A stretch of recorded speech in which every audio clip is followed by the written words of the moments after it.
Hello అందరికీ, welcome to retro vibes diary. రీసెంట్గా మేము మంత్రాలయం వెళ్ళేసి వచ్చామండి. మంత్రాలయం కర్నూలు డిస్టిక్లో ఉంది. కర్ణాటక ఏపీ బోర్డర్లో మంత్రాలయం ఉంది. ముందుగా మనం మాంచాలమ్మను దర్శించుకొని ఆ తర్వాత బృందావనానికి వెళ్ళాలండి. బృందావనం అనంటే శ్రీ రాఘవేంద్ర స్వామి గర్భగుడి. ఇక్కడ చూస్తుంది మీరు మాంచాలమ్మ దేవి. భక్త ప్రహ్లాదుడే మళ్ళీ రాఘవేంద్ర స్వామి రూపంలో వచ్చారు అని ఇక్కడ భక్తుల నమ్మకం. ఇక్కడ ఎలాంటి కోరికలు కోరుకున్నా శ్రీ రాఘవేంద్ర స్వామి నెరవేరుస్తారు అనేసి భక్తుల నమ్మకం అండి.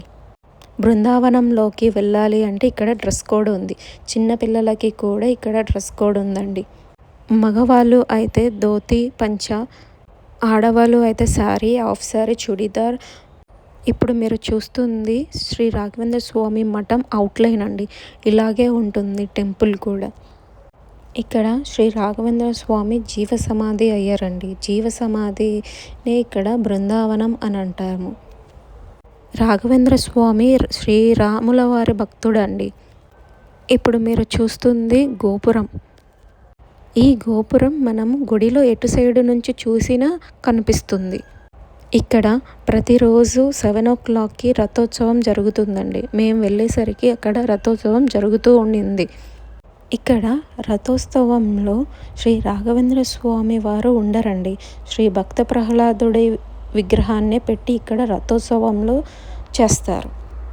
తప్పకుండా వెళ్ళాల్సిన టెంపుల్స్లలో మంత్రాలయం కూడా ఒకటండి. ఈ బృందావనం తుంగభద్ర రివర్ ఒడ్డున ఉంటుంది. మేము వెళ్ళినప్పుడు తుంగభద్రలో వాటర్ లేవు, అందుకనే మీకు నేను చూపించలేకపోతున్నాను. శ్రీ రాఘవేంద్ర స్వామి ఆశీస్సులు అందరికీ ఉండాలని కోరుకుంటున్నాను.